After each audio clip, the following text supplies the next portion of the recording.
But it's also not a whole lot different than Vogue or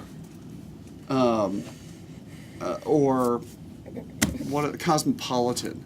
What do you see in those magazines these days? The trends. You see the trends, and so you see this much of the reality, right? Those people don't look anything like us. Those clothes, you know, they may ultimately get trickled down, and there's something in Target or in Macy's that looks similar to them that we can purchase.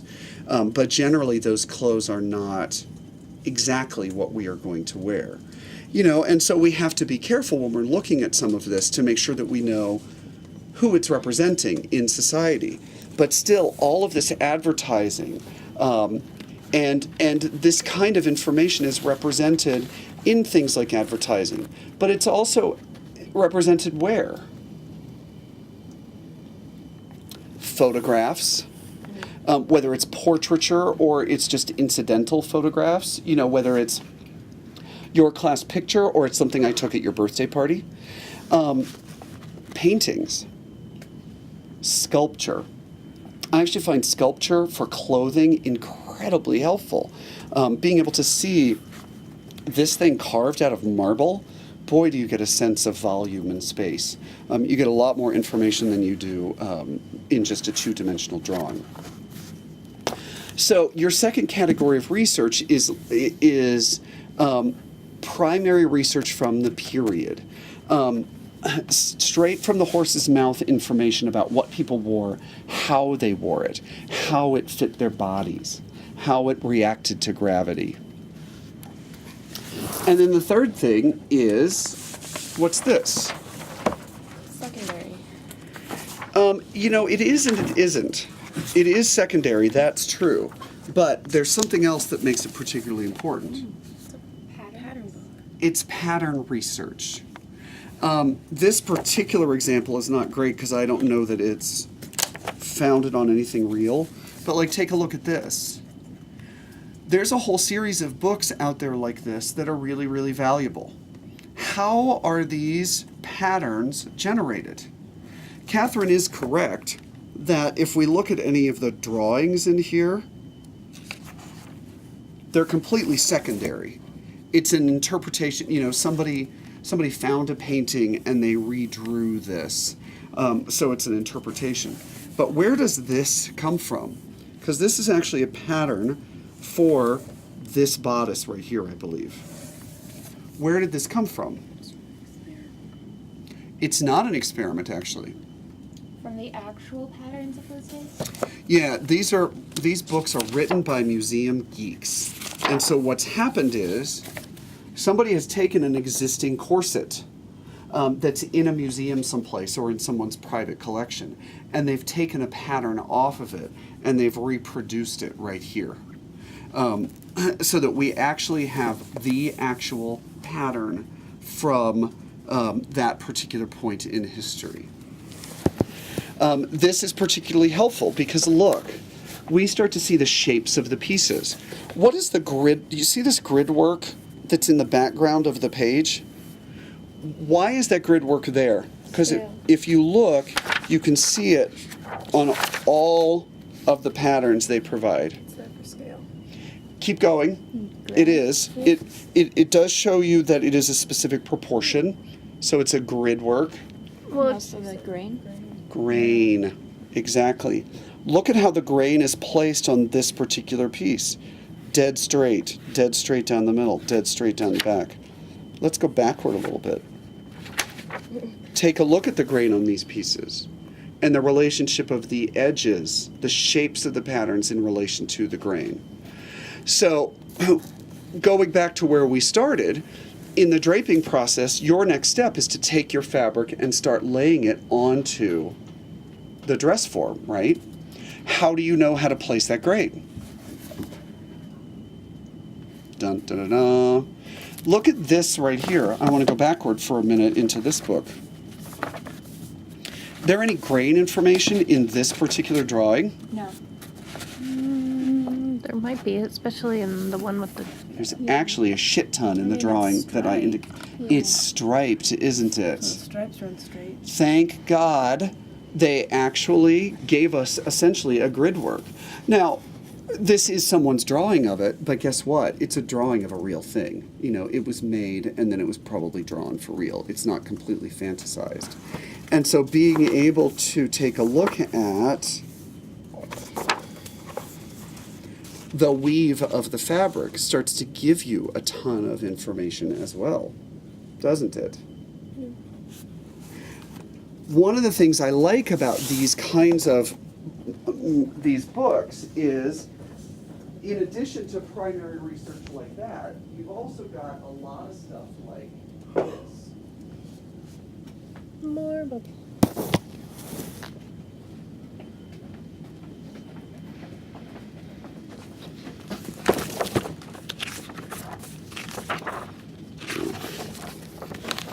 Take a look right here.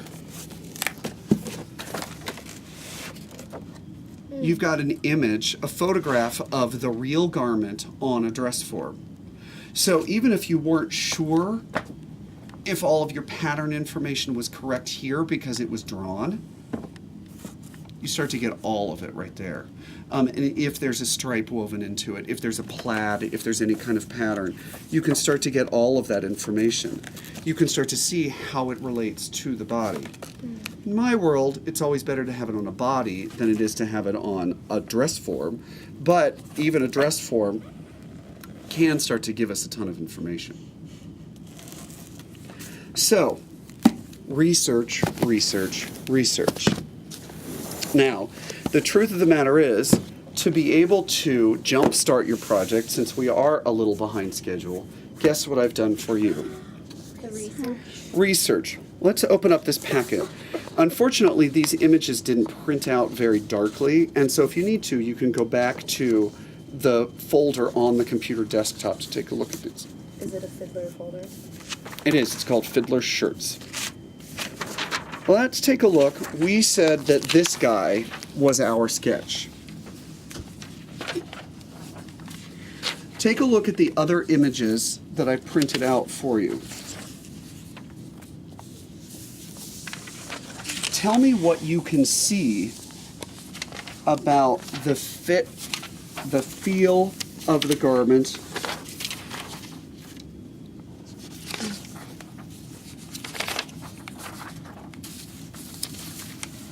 I want to point out two particular pieces of research. Take a look at these two right here. First of all, what do you see right here? What is that piece of research of? Say it again louder, Mary. The pattern. It's a pattern, isn't it? I don't know that it's exactly the pattern for any one of the shirts that we're looking at, but it's definitely in the world of it. And tell me what you see in that pattern, geometrically speaking. It's a box. It's a box, isn't it? Funny, take a look at what I'm wearing. Take a look at Kristen's sweater. Take a look at Catherine's sweater. Take a look at Alyssa's sweater. What are we all wearing? Boxes. We're all wearing boxes, aren't we? Why did I show you this one in particular? To show that the arm size. Part of it is the arm's eye is very, very low. There's a little bit of detail that is difficult to see in this picture, but it's evident, especially right there and right there. There's like a triangle right in there. There is. It's what's called a gusset. A what? A gusset. Gusset. What is a gusset? First of all, how do you spell it? Gusset or TT? Is it one T or two? I think it's one. One. A gusset is a piece of additional fabric that gets added in for mobility. So for example, sorry, I'll slow down.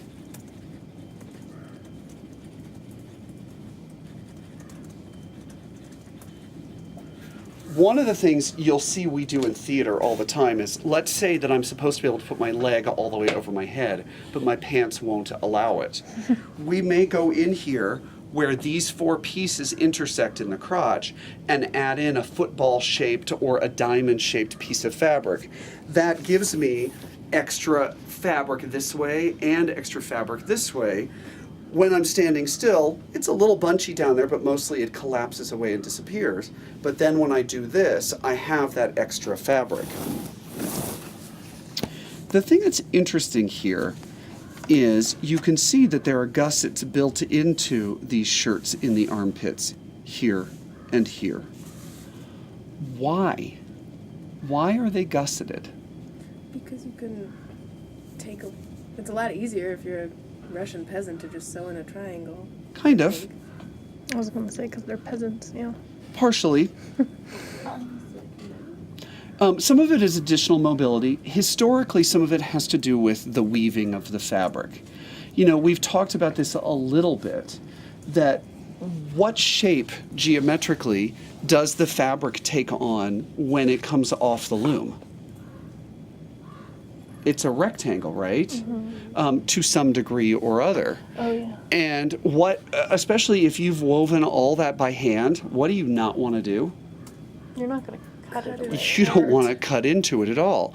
It'll start to fall apart and you'll cry a little bit inside because it means you're going to throw some stuff away. So the thing that's great about this is it is all rectangular. But there's something else I want you to notice here that's even more important. Let's talk about the history of arms and sleeves for a minute. History of arms and What you sleeves. notice is, how much volume is there around his body? Any one of the guys is wearing one of those things. Quite a lot. There's quite a lot, isn't there? It's not like they're fit exactly to the side of the body, especially when you take a look at this one, where you can see how much excess there is over here. But it's still before the collarbones up. Let's talk about sleeves for a minute, and arms and bodies. Kimono. Everybody familiar with that word, the kimono? If you were to take a look at the pattern research for a kimono, here's what you would see. The back of the kimono looks like this. There's center back right there. The front of the kimono looks like this. It's actually identical to half of the center back piece. So it's this rectangle right there. That bird has a lot to say out there. Oftentimes there's another piece added right here, but not necessarily onto center front. And then the sleeve looks like this.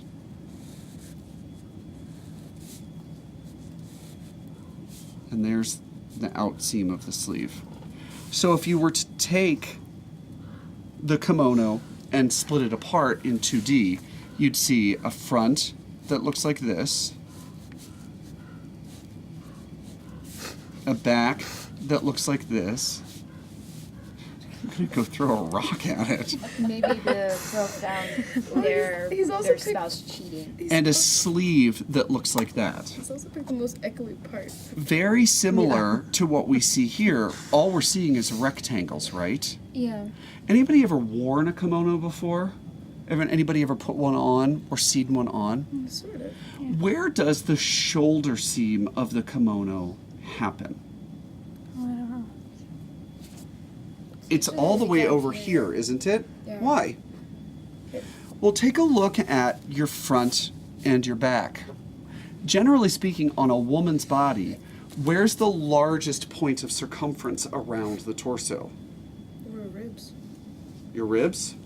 Or do your hips count in your torso? Or your Absolutely. Your hips. It might be your bust. Frequently, it's your hips, isn't it? So that means that because this is a rectangle, I need enough fabric to be able to go around my hips plus some ease. What does that mean by the time I get to the waist, to the ribs, to the bust?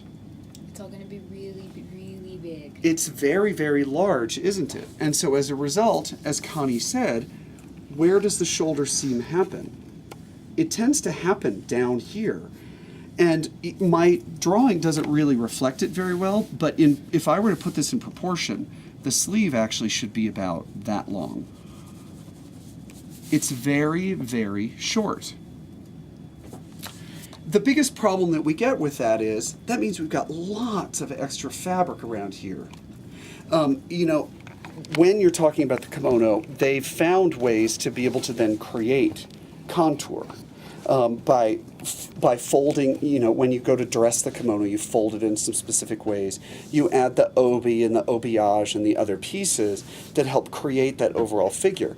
But of course, the desirable silhouette for a Japanese woman in a kimono is a full cylinder. There's not supposed to be any of this. So they're actually using that fabric to fill out all of this so that it is all cylindrical.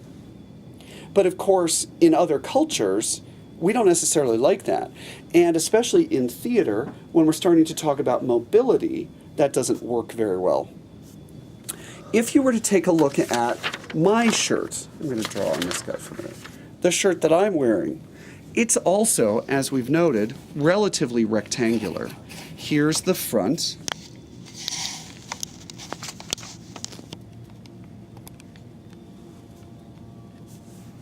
Dot, dot, dot, dot, dot for center front. Here's the back. Dot, dot, dot, dot for center back. And here's the sleeve. Sleeve looks not dissimilar to your sloper. What differences do you see? Where's the shoulder seam, the armhole, on my garment? On your arm. It's all the way up here, isn't it? One of the things we talked about a lot at the beginning of the semester was the number of square inches in the piece of fabric. You've got your darts, they remove fabric, and you've got the same amount of fabric no matter where you move that dart, right? Take a look at the distance between wrist and neck right here. It's not significantly different than the distance between there and there, but what's changed? Curves. Can you be more specific? There's curves for where on your shirt, like in the torso, where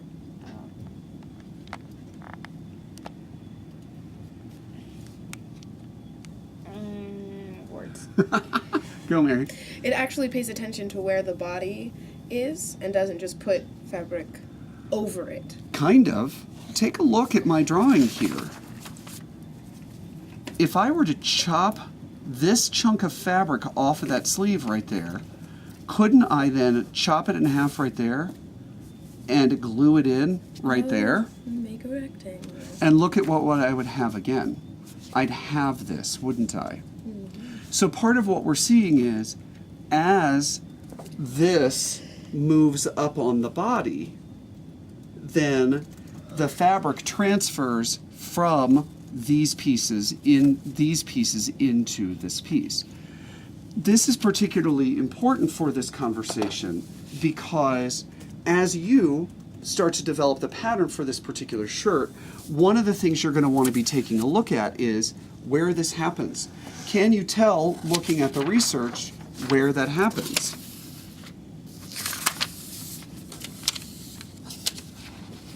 It's a little low, It's a little low. but It's not all the way up here, is it? But is it all the way down here? No. It's like a little off the shoulder. So then, let's go backwards for a minute. If it's here, why do they have this gusset piece here? Maybe they took the spot. Maybe took that and put it under there. You're pretty much exactly right. They wanted to be able to move it up, but they still haven't introduced any curve. And so instead, the curve gets introduced over here. Again, to me, one of the things that's really fascinating here is it's about the same acreage of fabric, isn't it? It's the same number of square inches. It's just a question of where it gets added in around there to be able to make the whole thing work. Does that make sense?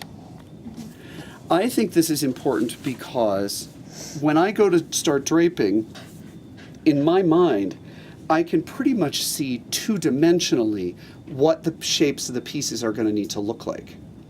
That's helpful for my brain because I know I'm starting with a two-dimensional media. I'm starting with fabric. And so I want to have a sense of what the shapes of the pattern pieces are. Generally speaking, given that information, what's the shape of the front of this shirt?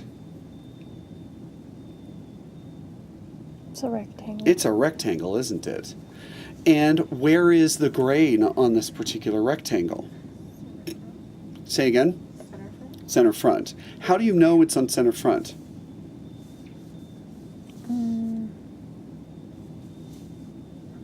Because of Mary's pointing at the placket, But that's what. but that's really a decorative thing. But can your decorative thing be off grain? Generally, you would never put that decorative thing off grain. So that's your first clue. Why else? Take that placket. Take a look at the way that they're all falling. Oh, down. They're all falling downward, aren't Yeah. they? They're not getting any of that soft, weird break that you get on the bias. So, we started the conversation 30 minutes ago with, oh, the crane goes down center front. And then I took you completely away from it, and look, we're back to it. So the real question is, you have to be able to look at your research to be able to make that determination. So now, let's talk about, you can see the way that these garments fit the body. You can see how much ease, how much blouse is in them. How do you drape that? Can you start with a big old rectangle? Put it over your dress form? I'll definitely start with a big old rectangle. But in my mind, you've essentially got two ways you can go, because it starts to get confusing. Let's grab this man's dress form for a minute, because of course these are going to be for men, so that's what you're going to be working with. I can see if this is my desired size, I can see in my research that the shirt's actually supposed to fit someplace out in here, right? Well, how do you drape in midair? You've had stuff to be able to pin to so far. How the hell do you work out over here? Do you have to put a pillow there or something?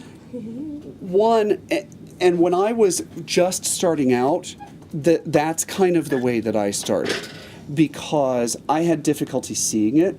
So one of the things that you can do is you can oversize. So what do I mean by that? I mean that you could, if you know that it's supposed to fit the 36, but you want 42 inches of circumference down here, you could find a way to make your dress form larger, whether it's adding padding or simply going to a larger size dress form. There are advantages to that. One of the real advantages is then you have something concrete to work with. Not the terrible news. But here's the flip side of that. Let's say that we actually want a blouse to fit this gal right here, this number 6.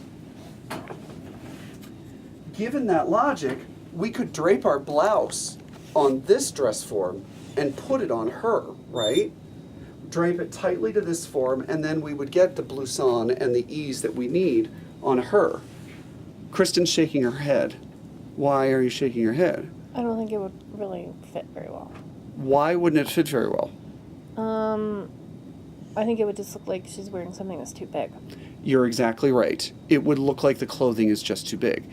You know, we can all identify it. If you put on something that is too large for your frame or somebody else has done the same, you can easily identify that person's wearing a piece of clothing that's too big. How is it too big? Well, you can see there are various things that start to change. Whether it's the breadth here, whether it's the breadth here. Just the distance between there and there is significantly different than it is here. And as Mary started to note earlier, one of the things that's interesting about this garment is, yes, it's got a lot of excess here. Does it have a lot of excess there? No. So then we're kind of backed into a corner. So let me grab a couple of supplies here. Let's start with some muslin. You've been working with the heavier weight muslin for a lot of your projects. These shirts are going to be a little bit lighter weight. So I want you to work with this lighter weight muslin to begin with.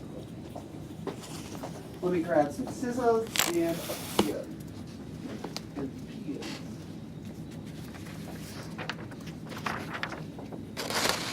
Dun, dun, dun, dun, dun, dun, dun. Let's talk about what your homework is going to be for Friday. This one's about experimental draping. You are going to, we're going to assign you a dress form, i.e., generally speaking, a set of measurements. You'll pick it. I will pick it. We will pick it together. And then you will, for Friday's class, I want you to have the following on your dress form. I want you to have this shirt's front and back draped and pin basted on the form with a collar. It's all pin basted together.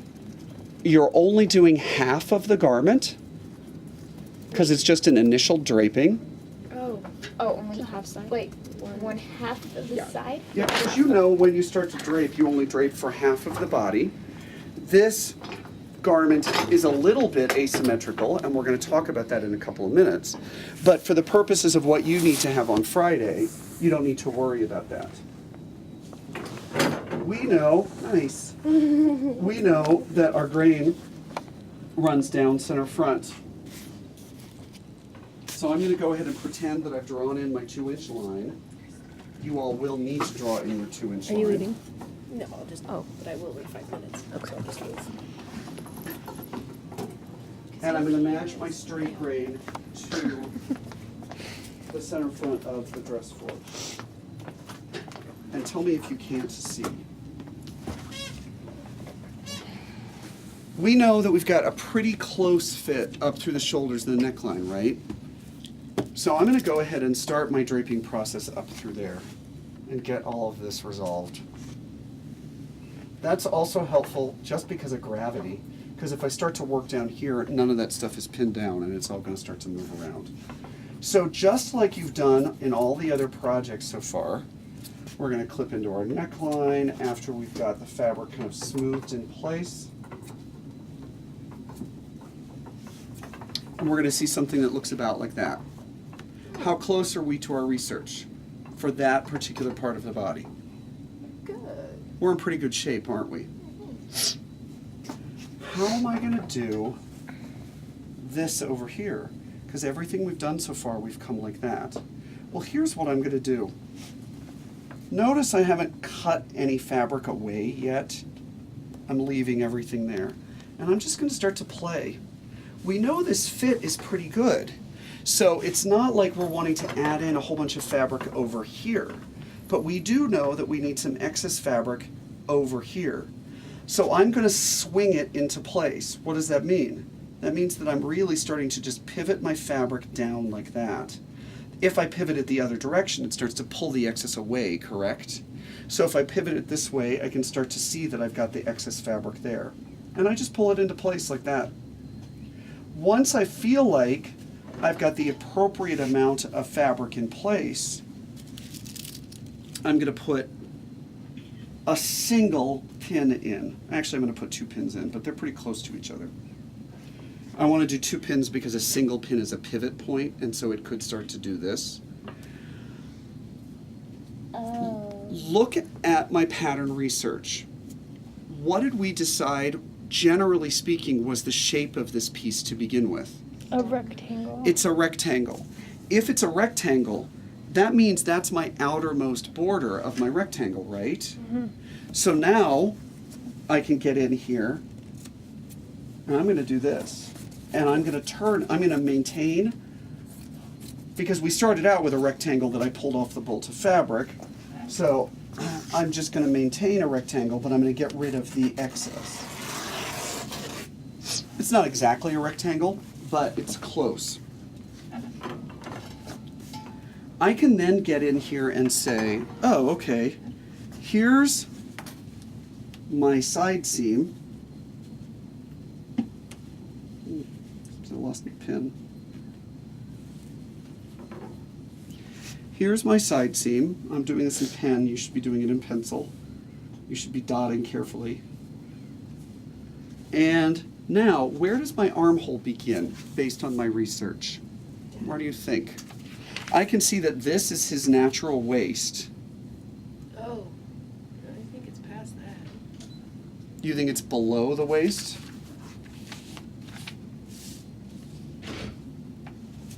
Below the waist would be down here. Oh, well, Would That you it meant go? width Would wise. it be? a couple inches below the armhole.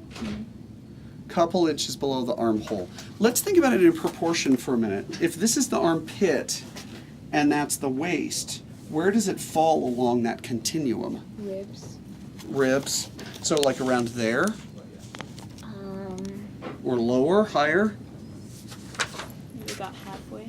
Halfway. I like that very specific proportion. Let's do that. And then I can see that that's probably where my gusset starts to begin. I'm pretty much done with this piece now. That's as far as I'm going to take it for the moment. If I want to, I can get in here and dot my center front. I can dot my neckline. I can dot my shoulder seam. Why can I do all those things? Because I can see from my research that center front on this, on the garment, still matches center front of the body, right? Neckline is supposed to be at the base of the neck, so we're good to go there. Shoulder seam seems to be at the top of the shoulder, right? Now that I've got that in place, I'm going to move into the back. One of the things we've been talking about a lot in this class is controlling of variables, right? One of the things that you've been able to do so far in your draping is control a lot of the variables right off the bat. Some of those variables we're leaving up in the air at the moment, aren't we? We don't know exactly where this is. We don't know exactly where this is.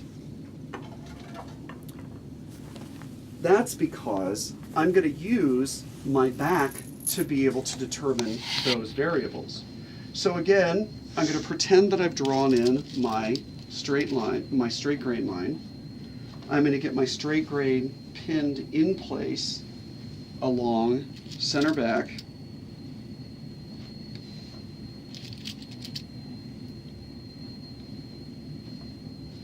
I'm going to go ahead and smooth this upper area.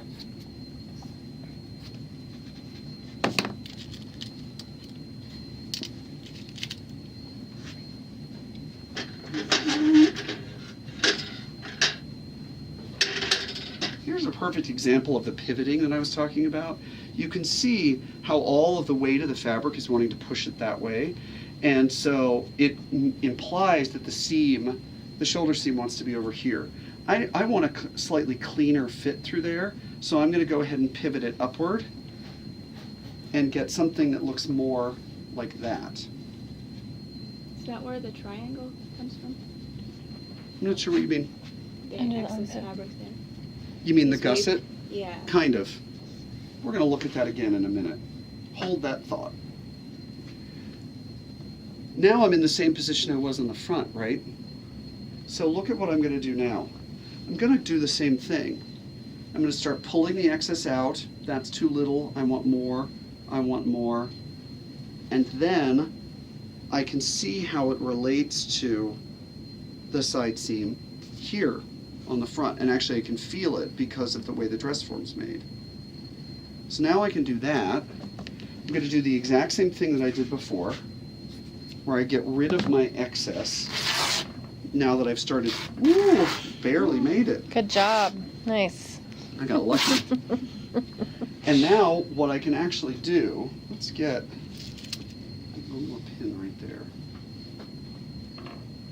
I'm going to pop these pins out of the side seam from the front.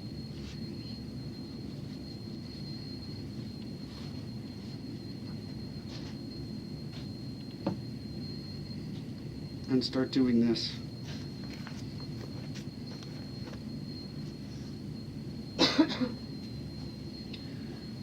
By pinning it this way, I can start to see the overall volume that I've got in the body of the garment. And then I can start to assess how much of that volume I actually need. If I feel like I need less, all I've got to do is start working my way back in this direction. If I need more, I can start working my way out. What do you guys think? More, less, good?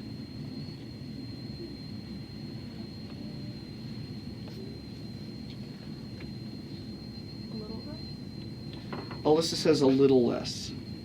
I want you to watch what I do here.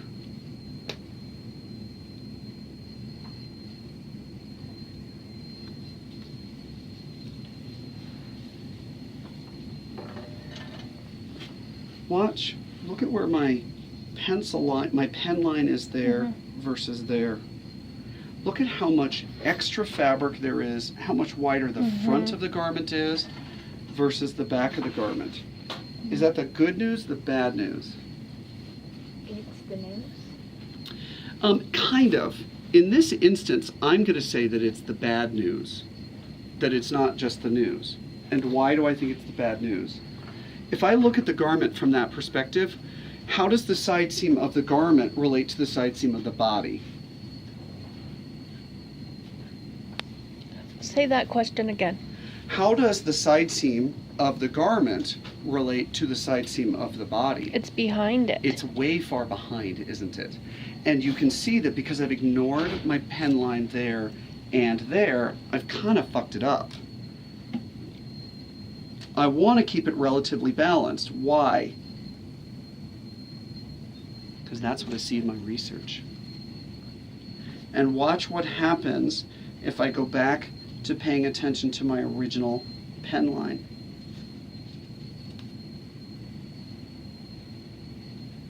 Now, how does the side seam of the garment relate to the side seam of the body? It's more centered. And look at the distance between center front and side seam there. Side seam and center back there. It's still a little off. And in the truing up of the pattern, I may go back to change that. I may make it identical.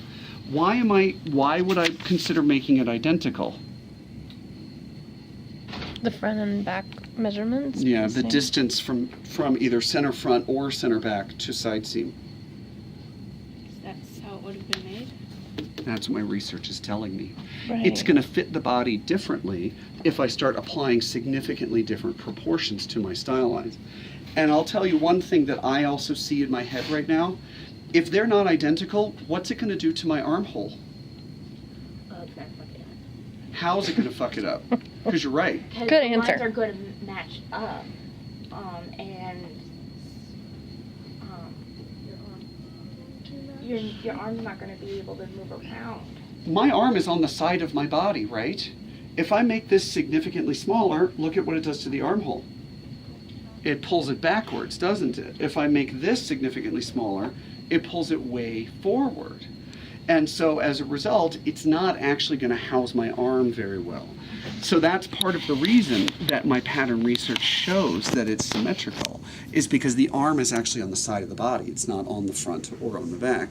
So the armhole wants to be centered on the body. Now that I've done this, I can go ahead, mark my shoulder seam, mark my neckline, mark my center back on my back piece. I've started to mark the side seam here. We decided that that was probably the base of our armhole. So I'm going to go ahead and mark that both front and back. Let me get a pin in there so I can actually mark it accurately. Oh. Because guess what this marking is also going to serve as when I take it off? A notch. It's a notch, right? It's going to show how the pieces are supposed to relate to one another.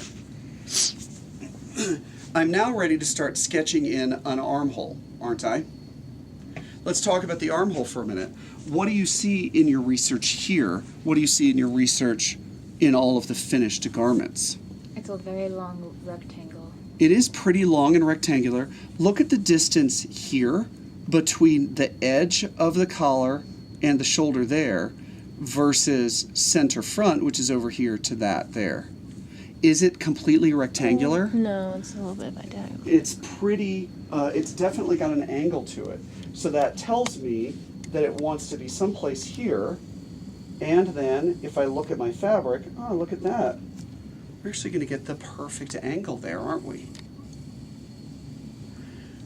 The good news is, guess what I'm ready to do now? I'm ready to take this thing off and true it up. I mean, that's presuming that you've marked all the things that I've said are marked, Which are, can you repeat? which are the shoulder seam, the neckline, center back or center front, and this point, the side seam, the way that the two relate together, the base of the armhole, and the top of the armhole. Okay. The thing that's cool is I don't really have to draw much more into my armhole, do I? While it's on the form. So you just need to mark that top spot. I just need to mark this top spot. Why don't I need to go in and sketch an armhole? Because it's not a slipper. Say it again. Because it's not a sloper. Easier answer than that. It's linear. What is, say it again. It's linear. My research shows me that it's just a straight line between that point and that point, isn't it? So I don't need anything more than those two things marked on my dress form. There is one last thing that we need to mark before we're ready to take the whole thing off. What is it?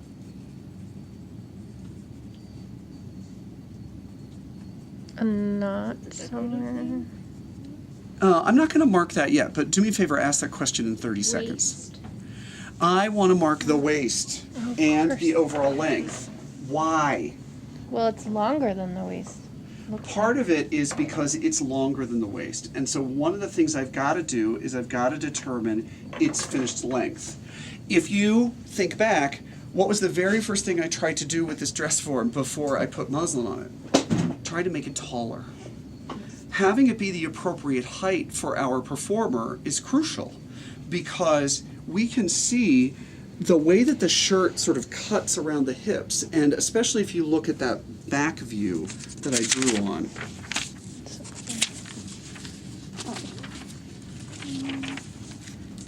You can see how this relates to his legs and his Russian boots. So that overall length is going to be really important. So I've got to be able to determine that. One of the things I've got to figure out, take a look at that one and this one versus those two, for example, or, oh, take a look at our original sketch. Well, there's different places where the belt is, or there's no belt. Or there's no belt. Oh, So this wha- one does have a belt. one of the things, it's just not tied tightly around it, is it? No, not very much. So one of the things I've got to do is I've got to get in there and introduce that belt so I can see both the proportion of the fabric above the waist, how much blouson I'm going to create, and therefore what the finished length is going to be. So I can do this.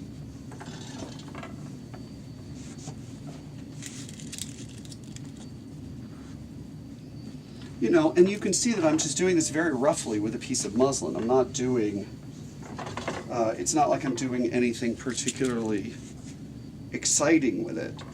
Why? Because that's all it is in the research. It's just another rectangle of the shirt fabric, I believe. Then I can start, gotta pop that pin. I can start doing this.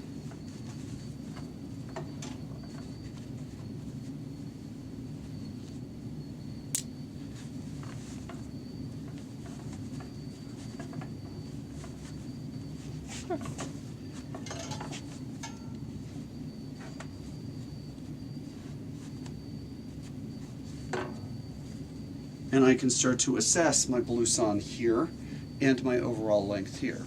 It's very, very rough at the moment, but does introducing the belt start to give us more of a sense of the way that the whole thing's going to fit? Yeah. Absolutely. And so for me, that's a really important step because it's starting to pull the thing into focus. Even though it is quite rough, it still is a better approximation of what we had before. Now I'm in a position to be able to go, oh, looks to me like it comes below his butt cheeks plus maybe like 3 inches. And notice, what am I doing? I'm just feeling it on my body. You know, we talked about this the other day about how do you know? Like, pull the tape measure out and see how big that sleeve wanted to be. I'm doing the same thing here. I'm just like, oh look, it's that much.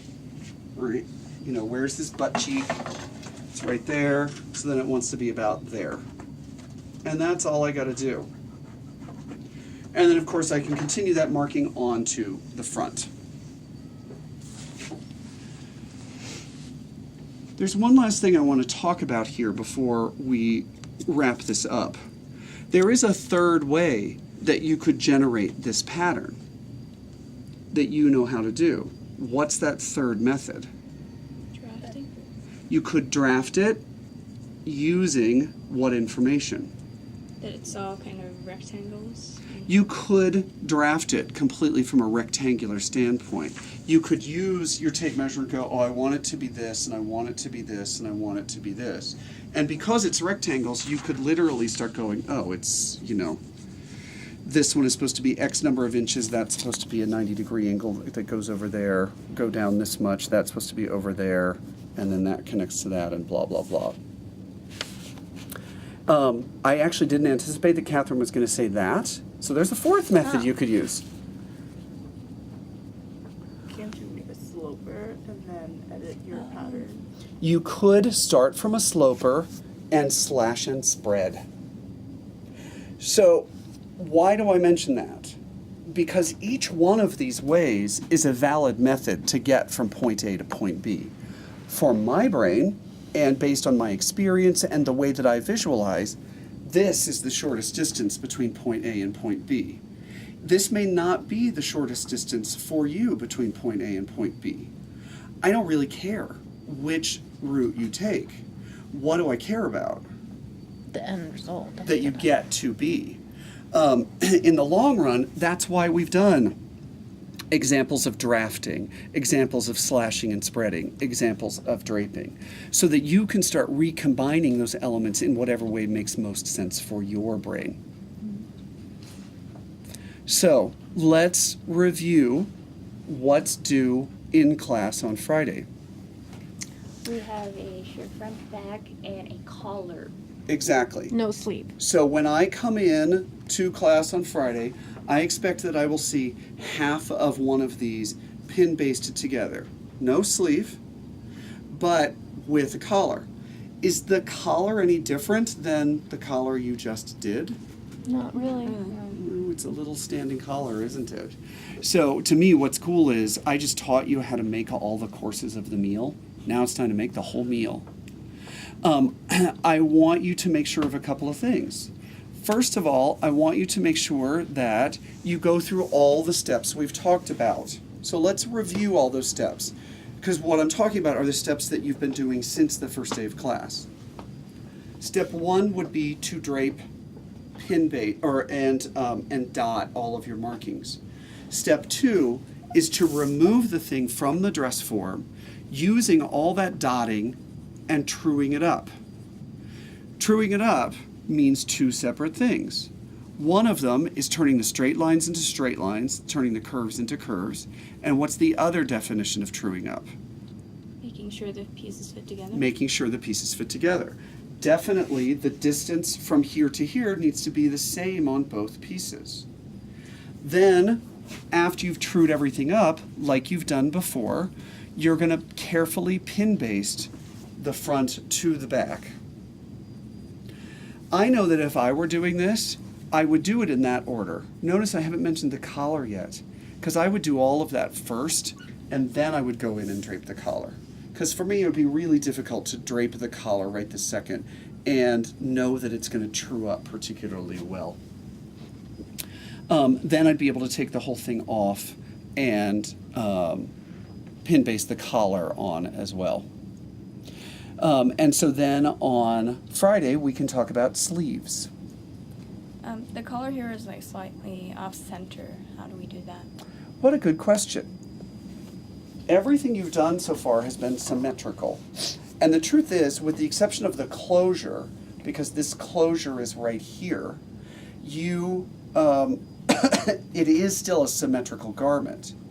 So for the purposes of this project, what I want you to do is drape it just like this, and drape your collar as if it goes from center front to center back. One of the things we will look at, or one of the things you can start to look at, is where you would place this.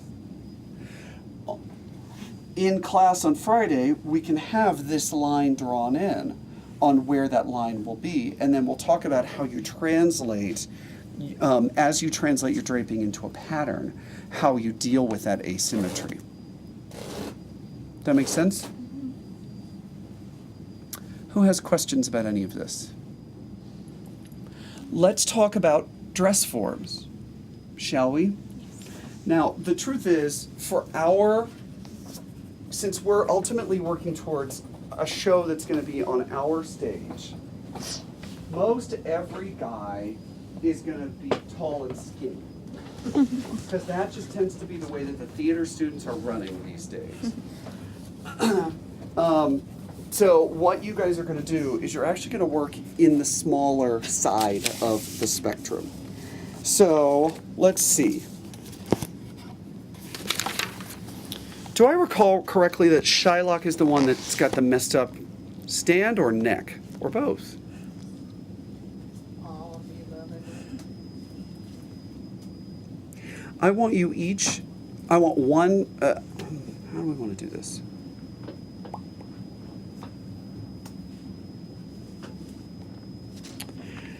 There are 6 of you, 36, 38, 40, 42, 44, 46.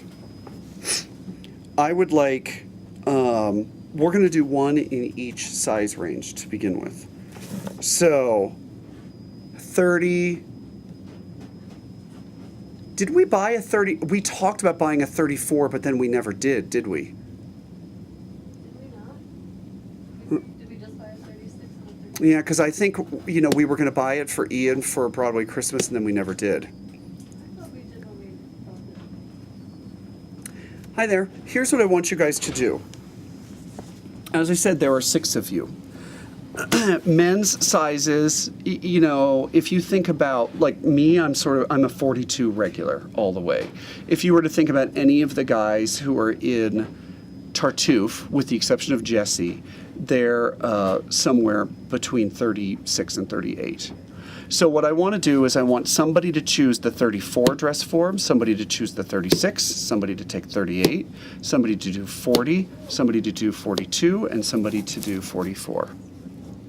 In the event that we don't have a 34, which is a good possibility, I actually will then do 2 36s. Okay? You can take a look at the dress forms that are currently in the room. There are more men's dress forms in the men's shower, in the men's dressing room. You guys can decide which size you're going to take. I will say the one that's in here for What size is that one? 36. The one that's in here for Jesse, the one that's big and pink, I definitely want somebody to use that, because we definitely want to make sure that we've got a full spectrum. We've bought a whole bunch of new men's dress forms because some of them are busted, so don't choose a busted one. Choose one that that has, like for example, you can see this girl right here, her neck's been broken, and so she's shaped like this. There's a couple of guys that are shaped like that. Find the ones that are like this that have more normal necks.